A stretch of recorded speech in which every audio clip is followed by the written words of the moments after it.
Hello, ayan. Nagsimula na naman akong manahi kasi hindi matanggihan ang aking pinsan. Napatahi siya. Kaya heto, si lola nyo, pinakapahinga ko na pagkatapos kong maglinis, magwalis, hawakan itong aking tinanggap na tahi para matapos na. Ito po lahat insert at natahi ang kailangan dito.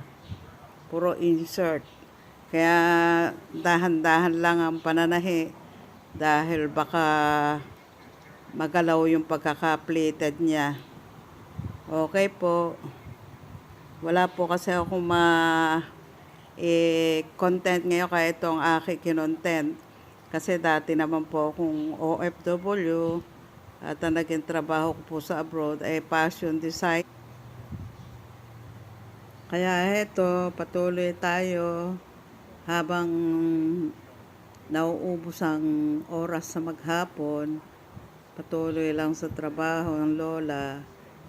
Kaya baka kung may nanonood dyan, magustuhan nyo sana yung aking content ngayon.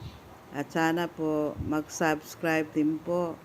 Yun lang po. Maraming salamat po sa inyo sa mga patuloy ninyong panonood sa aking YouTube channel. God bless everyone.